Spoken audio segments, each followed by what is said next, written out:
ભાવનગર મહાનગરપાલિકાના મેયરની આત્મવિલોપનની ચીમકી ઉચ્ચારવામાં આવી છે। ભાજપનો આંતરિક વિવાદ એક બાદ એક આવી રહ્યો છે સામે। સોશિયલ મીડિયામાં ભાજપના ગ્રુપમાં મેસેજ વાયરલ કરી આત્મવિલોપનની ચીમકી આપી છે।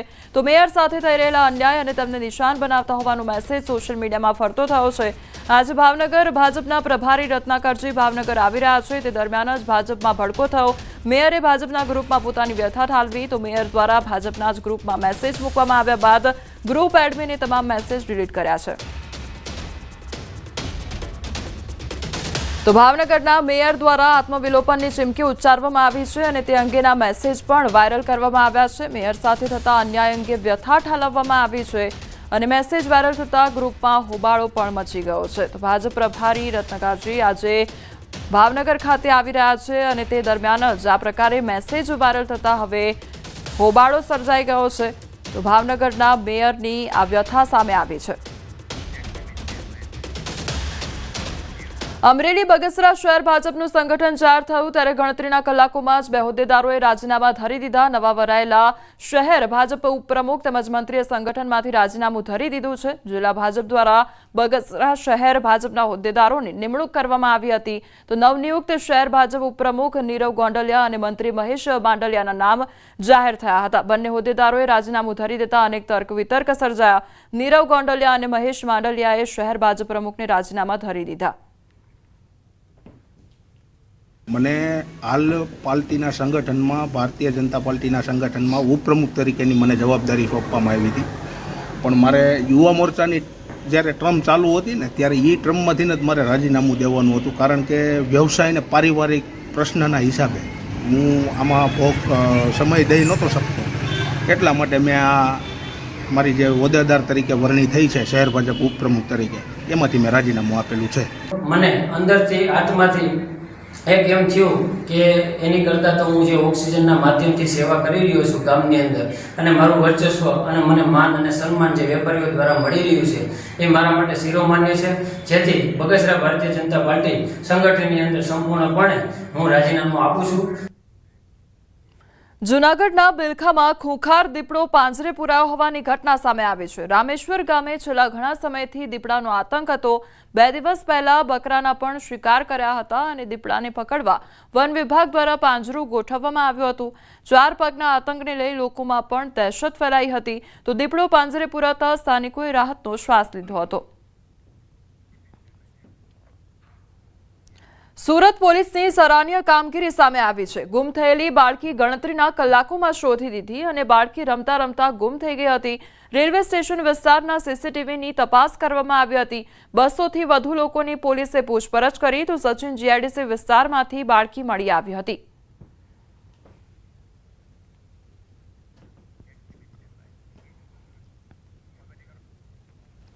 તો સુરત પોલીસની આ સરાહનીય કામગીરી સામે આવી છે કે જ્યાં બાળકી ગુમ થઈ હતી ત્યારબાદ તેને શોધી દેવામાં આવી હતી। તો સુરત પોલીસની આ કામગીરી સામે આવી છે। 200થી વધુ જે સીસીટીવી ફૂટેજ હતા તે ચકાસવામાં આવ્યા હતા।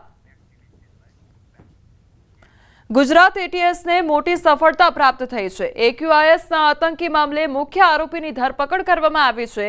30 વર્ષીય યુવતી સમા પરવીન છે માસ્ટર માઇન્ડ, ત્યારે કર્ણાટકથી કરવામાં આવી ધરપકડ।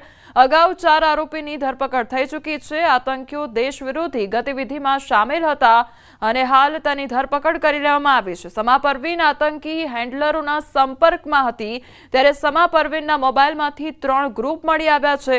યુવાનોમાં કટ્ટરતા ફેલાવવાનું કામ કરતા હતા, ત્યારે અગાઉ ઝડપાયેલા 4 આતંકીઓની માસ્ટર માઇન્ડ હતી। ઇન્સ્ટાગ્રામમાં ગ્રુપ બનાવી કટ્ટરતા ફેલાવતા હતા। પ્રોએક્ટિવલી પોલીસિંગના એક ઉત્તમ ઉદાહરણ અલ-કાયદા ઇન્ડિયન સબકોન્ટિનન્ટના પહેલા 4 ઓનલાઈન ટેરરિઝમનું મોડ્યુલ ચલાવતા આ આતંકીઓને પકડવામાં આવ્યા છે। કાલે બેંગલુરુથી એક મહિલાને બી પકડવામાં આવી છે, જે મુખ્ય રૂપે હાઈલી રેડિકલાઇઝ અને અનેક પાકિસ્તાનીઓના સંપર્કમાં છે અને ઓનલાઈન ટેરર મોડ્યુલ પર ખૂબ મોટા પાયે આ મહિલા આ આતંકી દ્વારા કામગીરી કરવામાં આવી રહી હતી। આ 5 લોકોને પકડવામાં આવ્યા છે અને એટીએસ દ્વારા પ્રોએક્ટિવલી પોલીસિંગ અને ખાસ કરીને ઓનલાઈન અને બધી જ પ્રકારના જે ડીપ ફેક ડાર્ક વેબ, આ બધા જ પ્રકારના મુદ્દાઓ પર ATS દ્વારા જે ધ્યાન રાખવામાં આવ્યું છે તેના કારણે આજે આ પકડવામાં આપણે સફળતા પ્રાપ્ત થઈ છે. હાલ રોકાઈશું એક બ્રેક માટે.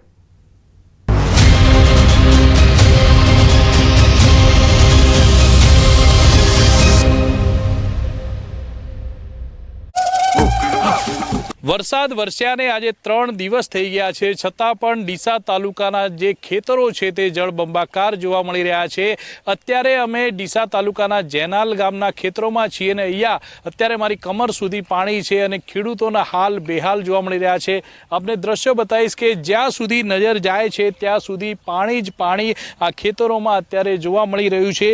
ખેડૂતો દ્વારા મોંઘા ભાવે બિયારણ લાવીને દેવું કરીને અનેક જે બેંકો છે તેમાંથી લોન કરીને જે વાવેતર કરવામાં આવ્યું હતું અને આ વાવેતર અત્યારે નિષ્ફળ ગયું છે. આ એ વિસ્તાર છે કે જ્યાં ઉનાળુ સિઝન હોય છે ત્યારે પણ પૂરતું પાણી જે છે તે મળતું નથી, પરંતુ આ ચોમાસાની અંદર જે ખેતરો ભરાઈ જવાના લીધે ખેડૂતો દ્વારા જે મગફળી, બાજરી, જુવાર જેવા પાકો વાવવામાં આવ્યા હતા તે પાકો અત્યારે પાણીમાં ગરકાવ થયા છે. ખેડૂત પણ ઊભા છે, એમના જે કમર સુધી આ પાણી છે અને આ તમામ જે ખેતરો છે આ ગામના તમામ ખેતરોમાં કમર સુધી પાણી ભરાઈ જવાના લીધે ખેડૂતોના હાલ અત્યારે બેહાલ જોવા મળી રહ્યા છે. આ ડીસા તાલુકાનું જેનાલ ગામ છે, પરંતુ આવા ડીસા તાલુકાના અનેક ગામો છે કે જે ગામોના જે ખેતરો છે અત્યારે જળમગ્ન જોવા મળી રહ્યા છે. ખેડૂતોની માંગ છે કે તાત્કાલિક સરકાર દ્વારા સર્વે કરીને તમામ ખેડૂતોને સહાય આપવામાં આવે.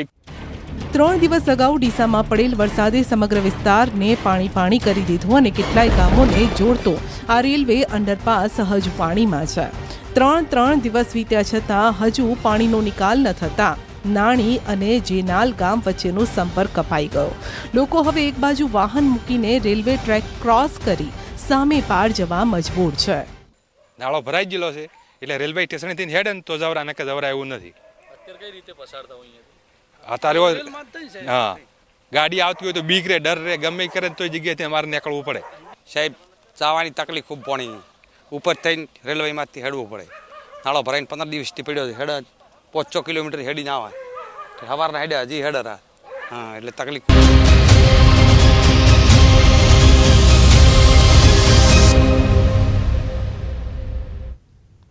બ્રેક બાદ આપનું સ્વાગત છે. સમાચારમાં આગળ વધીએ તો રશિયામાં 8.8ની તીવ્રતાનો ભૂકંપ આવ્યો છે. પેસિફિક મહાસાગરમાં સુનામીની ચેતવણી જાહેર કરવામાં આવી છે. તો શક્તિશાળી ભૂકંપે સમગ્ર વિશ્વને હચમચાવી નાખ્યું છે. રશિયાના કામચાટકા દ્વીપકલ્પમાં 8.8ની તીવ્રતાનો ભૂકંપ આવ્યો છે, જેને સ્થાનિક વહીવટીતંત્રે દાયકાઓમાં સૌથી શક્તિશાળી ગણાવ્યો છે. આ ભૂકંપ પછી જાપાન, રશિયા અને પેસિફિક ટાપુઓમાં સુનામીની ચેતવણી જારી કરવામાં આવી છે. અધિકારીઓએ જણાવ્યું હતું કે આ ભૂકંપથી કુરીલ ટાપુઓ પર 4 મીટર એટલે કે 13 ફૂટ ઊંચી સુનામી સર્જાઈ, જેના કારણે લોકોને સુરક્ષિત સ્થળોએ ખસેડવામાં આવ્યા છે. ઇમારતોને નુકસાન થયું છે. તો યુએસ જીઓલોજીકલ સર્વે એજન્સીએ પુષ્ટિ આપી છે કે ભૂકંપ પછી સુનામીના મોજા ઉછળ્યા છે અને અલાસ્કાના કેટલાક ભાગોમાં ચેતવણી જારી કરવામાં આવી છે. તો શક્તિશાળી ભૂકંપે આખી દુનિયાને હચમચાવી દીધી છે અને રશિયાના કામચાટકા દ્વીપકલ્પમાં 8.7ની તીવ્રતાનો ભૂકંપ આવ્યો હતો, જેને સ્થાનિક વહીવટીતંત્રે દાયકાઓમાં સૌથી શક્તિશાળી ભૂકંપ ગણાવ્યો છે. આ ભૂકંપ પછી જાપાન, રશિયા અને પેસિફિક ટાપુઓમાં સુનામીની ચેતવણી પણ જારી કરવામાં આવી છે. લોકોને સુરક્ષિત સ્થળોએ ખસેડવામાં પણ આવી રહ્યા છે. તો અધિકારીઓએ જણાવ્યું હતું કે આ ભૂકંપથી કુરીલ દરિયાઈ વિસ્તારમાં 4 મીટર ઊંચા મોજા પણ ઉછળ્યા હતા, જેના કારણે લોકોને સુરક્ષિત સ્થળોએ ખસેડવામાં આવ્યા હતા અને ઇમારતોને પણ ખૂબ મોટું નુકસાન થયું હતું. તો યુએસ ભૂસ્તરશાસ્ત્રીય સર્વે એજન્સીએ પુષ્ટિ આપી છે કે ભૂકંપ પછી સુનામીના મોજા ઉછળ્યા છે અને અલાસ્કાના કેટલાક ભાગોમાં ચેતવણી પણ જારી કરવામાં આવી છે. તો લોકોને એલર્ટ પણ કરવામાં આવ્યા છે અને સાથે સાથે સુરક્ષિત સ્થળોએ ખસેડવામાં પણ આવી રહ્યા છે, કારણ કે સુનામી સર્જાઈ છે. તો રશિયામાં ભારે ભૂકંપને પગલે જાપાનમાં પણ સુનામી આવી છે. દરિયામાં 13 ફૂટ ઊંચા મોજા ઉછળ્યા છે અને લોકોને સલામત સ્થળે ખસેડવામાં આવ્યા છે. તો જાપાનમાં પણ સુનામીની પરિસ્થિતિ સર્જાઈ છે અને તેના કારણે લોકોને એલર્ટ કરવામાં આવ્યા છે. લોકોને સલામત સ્થળે ખસેડવામાં આવ્યા છે. એટીએસ દ્વારા હાલ પ્રેસ કોન્ફરન્સ કરવામાં આવી રહી છે. સીધા જઈશું તે તરફ. કેસ કરવામાં આવેલ હતો, જેમાં એક્યુઆઈએસ થી સંકળાયેલ 4 આરોપીઓની ધરપકડ કરવામાં આવેલ હતી. જે કે ફેક દિલ્હીથી, ફરદીન અમદાવાદથી, સૈફુલ્લા કુરેશી મોડાસાથી અને જીશાનને નોઈડાથી પકડવામાં આવેલ હતો. આ લોકોની બધાની 14 દિવસના અમને રિમાન્ડ મળ્યા હતા. આ રિમાન્ડ દરમિયાન જે ફેક છે એના ઇન્ટ્રોગેશન દરમિયાન જાણવા મળેલ કે આ એક ઇન્સ્ટા અકાઉન્ટ છે સ્ટ્રેન્જર નેશન 2 કરીને. આ અકાઉન્ટના કોન્ટેક્ટમાં છે. આ અકાઉન્ટ મારફતે એ લોકોએ AQSથી રિલેટેડ કન્ટેન્ટની આપ-લે કરતા હતા અને જિહાદી મુદ્દાઓ પર ડિસ્કશન્સ એ લોકોએ કરતા હતા. આ ઇન્ટ્રોગેશન આધારે અને એના જે વિડીયોઝ હતા એ વિડીયોઝને ડીપ સર્ચ ઇન્ટરનેટમાં કરતાં અમને અમારી જે ટીમ છે એ ટીમને ઇન્સ્ટા અકાઉન્ટ મળી આવેલા જે કે સ્ટ્રેન્જર્સ નેશન 2 અને સાથે સાથે આનાથી જ રિલેટેડ જે ફેસબુક પેजेस છે સ્ટ્રેન્જર્સ ઓફ ધ નેશન અને સ્ટ્રેન્જર્સ ઓફ ધ નેશન 2. આ ટોટલ 3 અકાઉન્ટ, 2 ફેસબુક ઉપર અને 1 ઇન્સ્ટાગ્રામ ઉપર અમને મળી આવેલો. આ બહુ પોપ્યુલેટેડ ઇન્સ્ટા અકાઉન્ટ હતો. કહેવાનો કે આના જે ફોલોઅર્સ છે એ 10,000થી પણ વધારે દરેક અકાઉન્ટ ઉપર ફોલોઅર્સ હતા અને ઘણા બધા કન્ટેન્ટ્સ એ લોકોએ મૂકતા હતા. એક ટેકનિકલ ટીમ SP સિદ્ધાર્થની અધ્યક્ષતામાં બનાવવામાં આવેલી, જેમાં DYSP Harsh Upadhyay, Manan Ojha, Manal Shah, RC Vadhvana, PR Vasava, police constable Ravi Desai વગેરે રહ્યા. એ લોકો દ્વારા ટેકનિકલી આ અકાઉન્ટ હોલ્ડર્સ કોણ છે એ બાબતમાં ડિટેલ્સ શોધવામાં આવેલી. જાણવા મળેલ કે આ જે અકાઉન્ટ છે આ બેસિકલી ત્રણેય અકાઉન્ટ એક શમા પરવીન રહે RT નગર બેંગ્લોરમાં રહે છે. આના ડીપ સર્ચ કરીને આની ડિટેલ્સ, આના ફોન નંબર્સ, આના ડિટેલ એડ્રેસ વગેરે બધું આઈડેન્ટિફાઈ કરવામાં આવેલો. એ આધારે પછી એક ટીમ બનાવવામાં આવેલી જેમાં DYSP Virjit Parmar, PI AS Chavda, PI Manal Shah, PSI MN Patel, BJ Patel, ASI હિનાબેન મકવાના. આ લોકોની એક સંયુક્ત ટીમ બેંગ્લોર ખાતે રવાના થયેલ. ઇન્ટરસ્ટેટ ઓપરેશન હોય રાજ્ય પોલીસ અને સેન્ટ્રલ એજન્સીઓની ત્યાં મદદ લેવામાં આવેલ, જેમાં ઘણી ફલદાયક સાબિત થયેલ. અને આ જે સસ્પેક્ટ આરોપી છે એને ત્યાંથી એને ઘરેથી ડિટેન કરવામાં આવેલ. એના ફોન જે છે સસ્પેક્ટેડ ફોન એ ત્યાંથી સીઝ કરવામાં આવેલ અને એ પ્રાઇમા ફેસી જોતા આ ફોન નંબર્સમાં અને એના પ્રાઇમા ફેસી પૂછપરછ કરતા એ જાતે આ અકાઉન્ટ ચલાવે છે એ રીતની આ એને દ્વારા એનો સ્ટેટમેન્ટ લેવામાં આવેલો.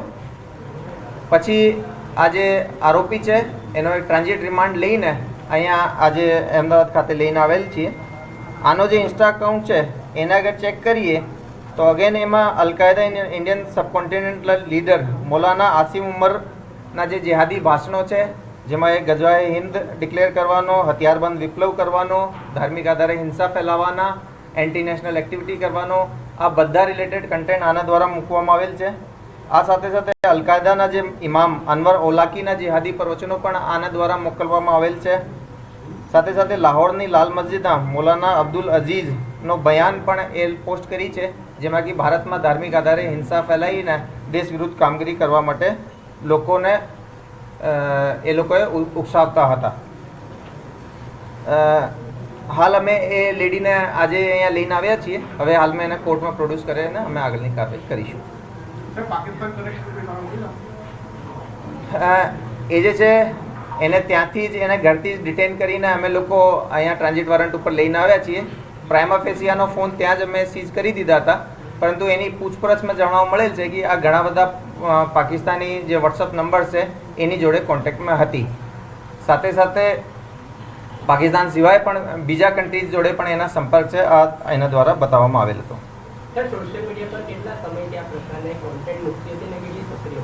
જો અમે એનો રિસેન્ટ જે કન્ટેન્ટ છે એ કન્ટેન્ટ આધારે આપણે કહીએ છીએ કે આ રીતના સસ્પેક્ટેડ કન્ટેન્ટ છે. આજે જ અમે એને લઈને આવ્યા છીએ. એની પ્રોફાઇલ કેટલી જૂની છે એ અમે થોડો આનો ડિટેલ અભ્યાસ કરીને આપણે કહીશું અને આ પ્રોફાઇલ્સમાં ક્યારથી એ લોકોએ રેડિકલ કન્ટેન્ટ અને અલકાયદા રિલેટેડ કન્ટેન્ટ મૂકવા માંડ્યા છે એ પણ અમે આપને ડ્યુરિંગ ઇન્વેસ્ટિગેશન જણાવીશું. જો આપણે UAPA જે એક્ટ છે એમાં વિભિન્ન જે સેક્શન્સ છે એમાં કોઈ પણ ઓર્ગેનાઇઝેશન હોય એના ટેરરિસ્ટ ઓર્ગેનાઇઝેશન તરીકે ડિક્લેર કરવાની એક પ્રક્રિયા છે. આ રીતે અલકાયદા જે છે અને એનાથી એસોસિએટ જે ઓર્ગેનાઇઝેશન છે જે કે અલકાયદા ઇન ઇન્ડિયન સબકોન્ટિનેન્ટ હોય યા એની બીજા કોઈ રાજ્યો દેશોની જે શાખાઓ હોય એને આતંકવાદી સંગઠન તરીકે ડિક્લેર કરવામાં આવેલ છે. એમાં ડાયરેક્ટલી જોડાયેલા, એમાં કોઈ એની મેમ્બરશિપ લીધી હોય, એના ફાઇનાન્સ કરતા હોય, એના જે મટીરિયલ છે એનો પ્રચાર પ્રસાર કરતા હોય, એ બધા લોકોને અમે એના AQISથી સંબંધ માનીએ છીએ.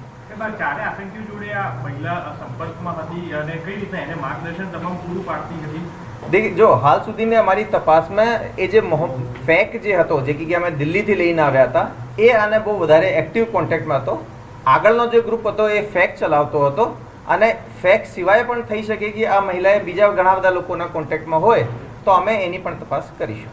સર, આ મહિલા પોલીસથી બચવા માટે કયા પ્રકારે કોન્ટેક્ટ કરતી હતી, કઈ રીતે કોન્ટેક્ટ કરતી જેથી કરીને પોલીસથી બચે? બેસિક આ છે કે ભાઈ આ જે મહિલા છે એના દ્વારા એ જે હું આપણે જે આઈડીઝની વાત કરી એ આઈડી છે એ એના નામે ના હતી. જે બેસિક પ્રિકોશન્સ રાખવા જોઈએ એ પણ એનો ખ્યાલ રાખતી હતી. ઘણી વખતે આમાં જે કન્ટેન્ટ છે એ બહારથી પણ મૂકવામાં આવતા હતા. મારે કહેવાનો મતલબ આ છે કે વિદેશોથી પણ એની આઈડી ઉપર કન્ટેન્ટ મૂકવામાં આવતો હતો. તો જે બેસિક પ્રિકોશન્સ છે આ એના દ્વારા લેવામાં આવતો હતો. પણ તેમ છતાં જે ગુજરાત ATSની ટેકનિકલ ટીમ છે જેમાં DYSP ના SPનો માર્ગદર્શન છે એ ઘણી જ કેપેબલ છે. ટેકનિકલી આ લોકોએ જેટલા પણ એ લોકોએ આરોપીઓ આવા સોલ્યુશન વાપરતા હોય કાનૂનની નજરથી બચવા માટે એને પણ એ લોકોએ કોઈને કોઈ રીતે સોલ્યુશન કાઢીને જે રિયલ યુઝર છે એને આઈડેન્ટિફાઈ કરી લે છે. એના ઘરેથી મોબાઈલ સિવાય લેપટોપ વગેરે મળી આવેલ છે. એને અમે હાલ FSL મોકલવાની તજવીજ હાથ ધરેલ છે. નહીં, હાલ સુધીમાં અમારી તપાસમાં એવું કંઈ એનો કોઈ ગુનાહિત ઇતિહાસ જણાઈ આવેલ નથી. આ મૂળ ઝારખંડની રહેવાસી છે અને આ કોમર્સથી BCom ગ્રેજ્યુએટ ભણેલી છે. ઝારખંડના નક્સલવાદી ગ્રુપમાં જોડાઈ હોવાની એક વાત સામે આવી હતી. ઉલ્ફા નામનું જે આતંકી સંગઠન છે તેમાં પણ એ મેમ્બર હોવાની શું હકીકત છે? નહીં, અમારી તપાસમાં એવો કંઈ પણ હાલ આવેલો નથી. અમે અમારા જે AQISથી રિલેટેડ કેસ છે એના બાબતે જ અમને હાલ સુધી જાણકારી છે. એ બાબતમાં અમે તપાસ કરીશું. એના આજે અર્લી મોર્નિંગ જ અમે બેંગ્લોરથી અહીંયા લાવ્યા છીએ અને વિથ ઇન ડ્યુ કોર્સ અમે આપને બધું જાણકારી છે. એના હું કીધા આપને એના ફોલોઅર્સની સંખ્યા બહુ વધારે છે. એના જે ઇન્ડિવિજ્યુઅલ ચેટ્સ છે એના ઉપરથી પણ ઘણી બધી ડિટેલ્સ બહાર આવશે જે સમયાંતરે હું આપને બતાવીશ. સર, બેંગ્લોરમાં આના પરિવારમાં કોઈ જોડે રહેતું હતું? કોણ હતું? કોઈ ખબર હતી આવું કરે છે? એ જનરલી જે મહિલા છે એ એકલી વધારે રહેતી હતી. એ એના રૂમમાંથી વધારે બહાર નહીં નીકળવાનો. આજુબાજુના લોકોથી પણ જે જાણકારી મળેલી એમાં એ બહુ ઓછી બહાર નીકળતી હતી. ઘરમાં એના બ્રધર અને મધર અને ફેમિલી જોડે રહેતી હતી. પણ આ લોકોના પણ પ્રાથમિક રીતે કહેવામાં આ લોકોને આ બાબતની ખબર નથી.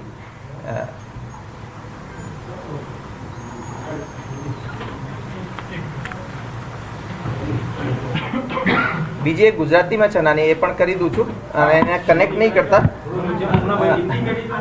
એ કમ્પ્લીટ કરી દઉં. આ ગુજરાતી